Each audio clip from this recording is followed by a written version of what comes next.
Every morning, Travis wakes up and finds a sock gone. Every single morning. He pairs them up at night, doesn't he? So orderly, just like his footballs and little Travis bobbleheads. Yet by dawn, one is missing. It's quite the mystery. Mystery indeed. Has he considered seeking answers? He has. Travis, in his pigskin curiosity, set up a camera discreetly tucked away to unveil the sock wanderer. A wanderer in his own home? Who might that be? Can't be Bob. Not who, Purdy, but whom.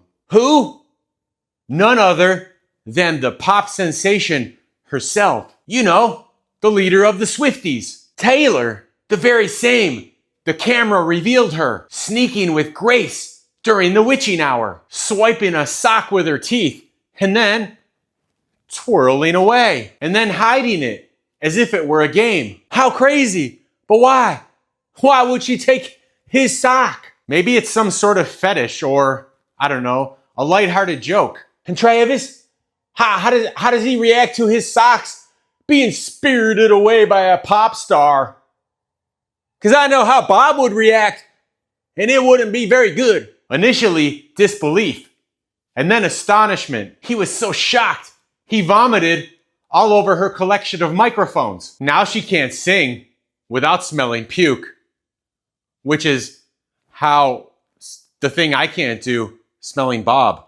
So, what's next in their game of sock hiding and microphone throw up? He tried hiding them all from her, but she just loves those big feet holders. She likens them to bras, but for the feet. Sometimes he leaves one out though, so he can show his friends the video and talk about it with his brother Jason. I didn't know his brother was Jason. Yep, big old lovable Jason. Hold on, have you ever felt something unnatural crawling in your ear?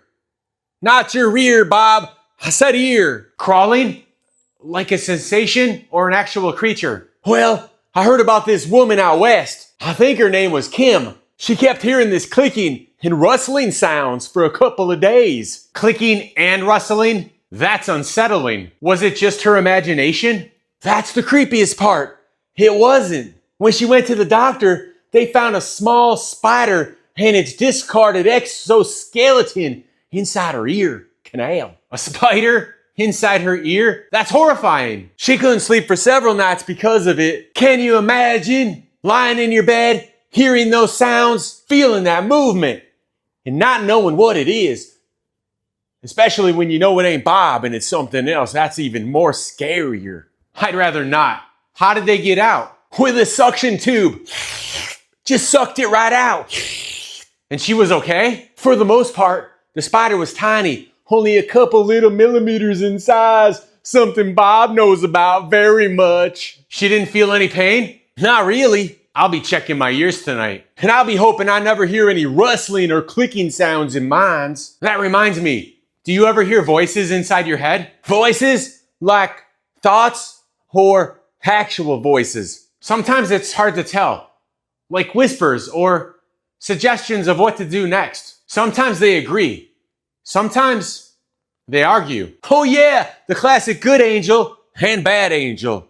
Oh, I got that over there. He ain't on my shoulder because he's too fat. Do you think maybe Kim at first thought it was them? Those angels talking to her, guiding her, or maybe even misleading her. It's a possibility, but I wouldn't listen to them. I've often wondered about those angels. Are they real?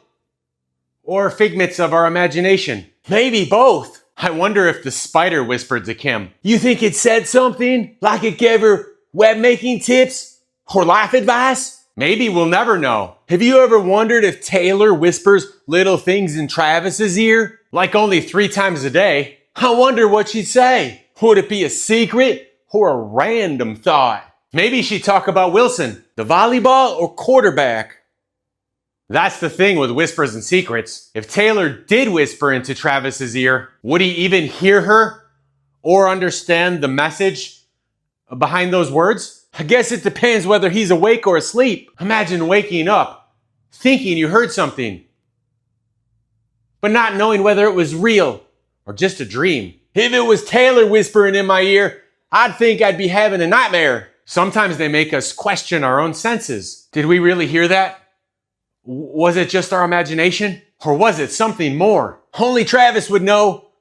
Or maybe he wouldn't know. Maybe he's got Bob syndrome and don't know nothing. Yeah, it's hard to tell with Travis. If he knew, do you think he would tell us? But what if it's the other way around? What if it's Travis that's the one whispering in Taylor's ear? Oh, that would be a twist. Imagine him saying, oh, I know you're trying to steal Chiefs secrets. Or even better, I know you're stealing them socks of mine with them toothers and teethers of yours.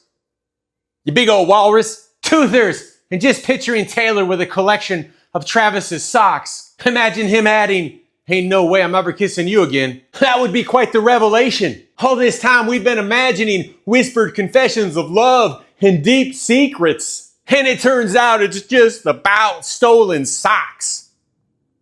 Hopefully they're not yours, Bob. Yours could kill a buffalo. So do you think Taylor would admit to the sock theft? Or would she play it cool and pretend that she has no idea of what Travis is talking about? Knowing Taylor, she'd probably write a song or nine about it, and Travis would probably feature in it, with his own verse about never kissing her again, unless she mouthwashed with bleach, which is what we recommend that Bob do every 5 or 6 seconds. I wish I found love, Jimmy. Sounds amazing. What about you? All the time. Like being at the right place at the right time. Like that one guy we read about when he was waiting in line for a chicken sandwich and ended up buying a $1 million lotto ticket. Oh, I heard about that. While waiting, he just happened to see a lottery vending machine and thought, why not? And that one spontaneous decision changed his life forever. Makes you wonder, doesn't it? How many opportunities do we miss just because we're so caught up in our own routines or too hesitant to take that one small chance? Sometimes all it takes is a small detour from the norm, and life can take a completely different twist. So what did he plan to do with all that money? Here's the fun part. He said he's thinking of purchasing a sock company. A sock company? After our conversation about Taylor and Travis? That's hilariously perfecto. He also mentioned buying earplugs, to block crawly spiders or whispering voices. Maybe he was inspired by Kim's story and our discussion about whispers. Just imagine, with all that money, he's thinking of socks and earplugs. Not what I'd be thinking about. And I know, Bob, for once, you're on the same page as me, thinking about Rachel's, Monroe's, and Tattletales. It just goes to show that sometimes money can turn people from big spenders into thrift kings. I wish I had that kind of luck just once to be in the right spot. Well, sometimes I'm in the right spot, Bob, but apparently with you here, I'm in the wrong. Just once to make that one decision that could change everything, could change it all. We all do. At least we know we got a shot if we just go buy a chicken sandwich. Ooh, our very own $1 million chicken sandwich? Sounds tasty. You think he still waited for a sandwich when he realized he won? That's an interesting question. I mean, after winning $1 million, does a chicken sandwich still hold the same allure? Maybe it was a very good sandwich. One of those where every bite is just perfection. Like when Grandma makes it. Grandmammy. Not you, Bob. When you make it, it tastes like something that starts with SH. But with $1 million ticket in hand, priorities might shift. I wonder if the shock and excitement made him forget all about it. If that's true, then what happened to the sandwich? Was it just left there, waiting for its owner who never returned? Maybe someone else saw it, unclaimed and lonely, and decided to give it a home. A free sandwich is a free sandwich after all. A nice home in their mouth, probably. Or maybe the staff just tossed it away thinking it was abandoned. Like Bob, we tried to throw him away, but he just won't go nowheres. A sad end to what might have been a delicious journey. Can you imagine? A sandwich made with care, all set to be the highlight of someone's day, and then,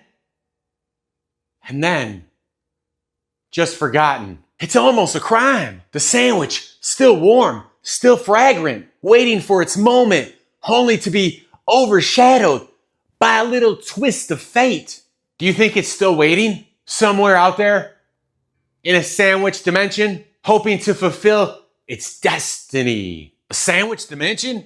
Now that's a thought. A place where all the forgotten sandwiches go, waiting for their moment in the spotlight.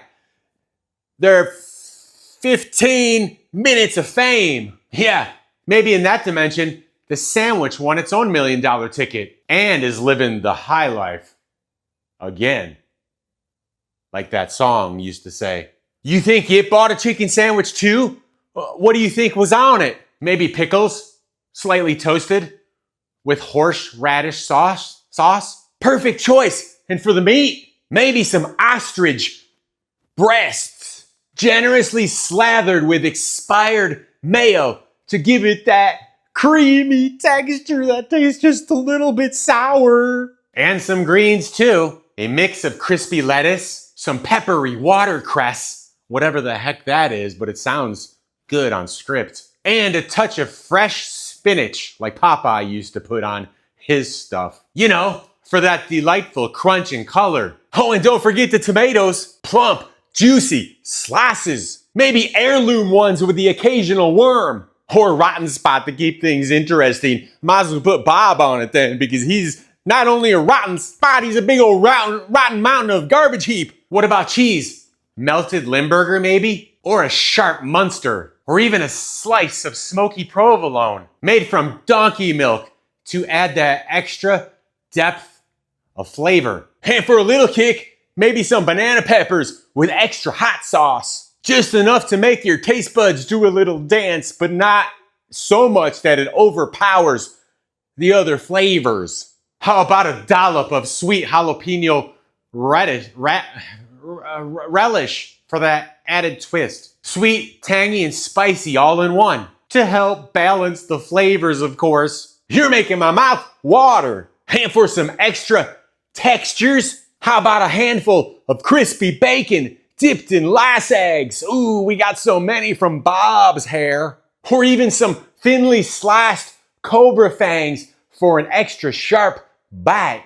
And maybe, just maybe, a hint of something unexpected, like a sprinkle of used diaper crumbles or a dash of booger oil for that gourmet touch. This is quite the sandwich, Jimmy.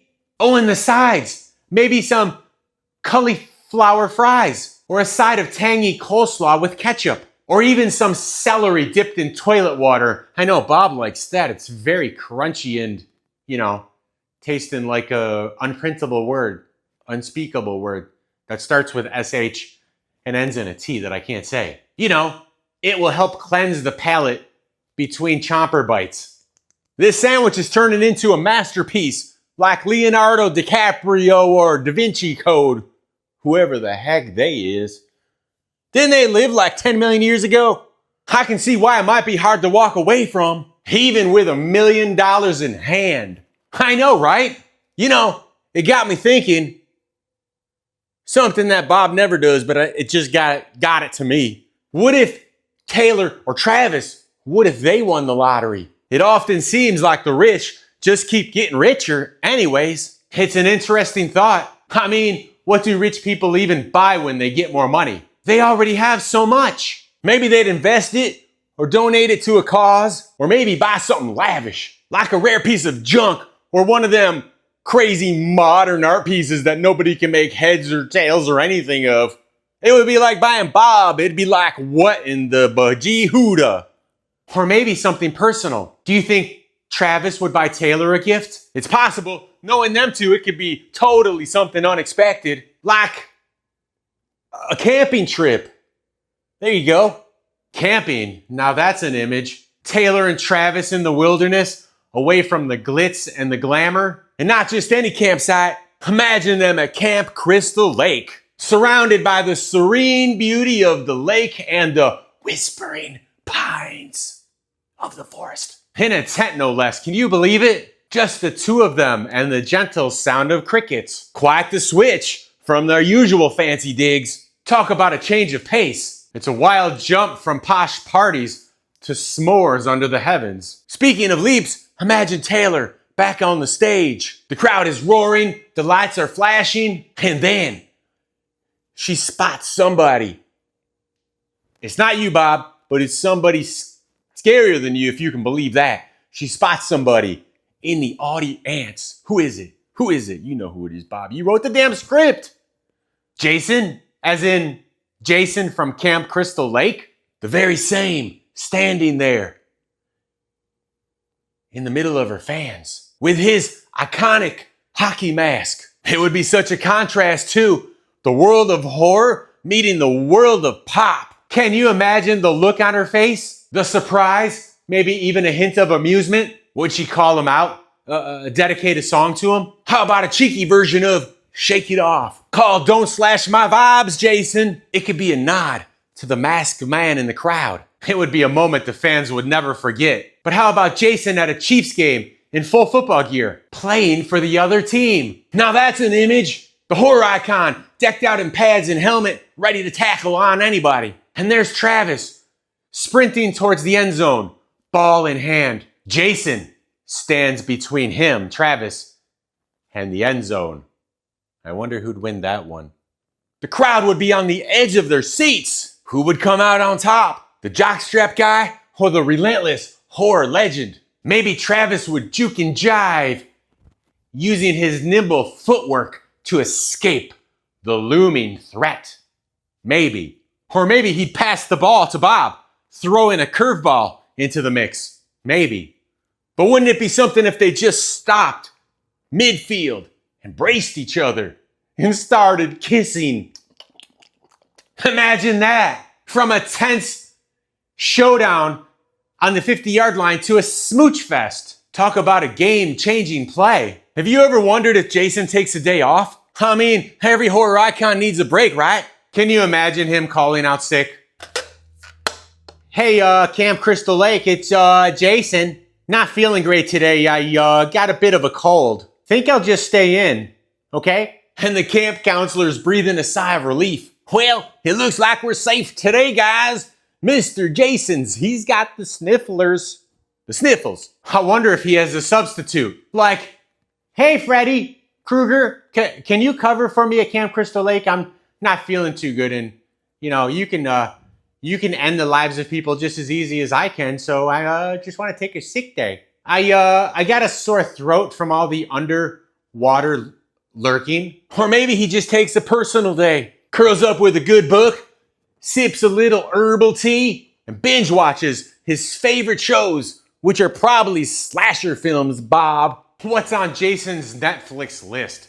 Now there's a thought. Do you think he likes slasher movies or romantic comedies? In spa days, can you picture Jason with a mask? Cucumber slices over his eyes? Just relaxing. Just rejuvenating. Oh, and calling in for food delivery. The delivery person hesitating at the doorstep. I got an order here for Jason with, special instructions to leave it by the lake. It's funny to think about, isn't it? Everyone, no matter how intimidating, having their off days.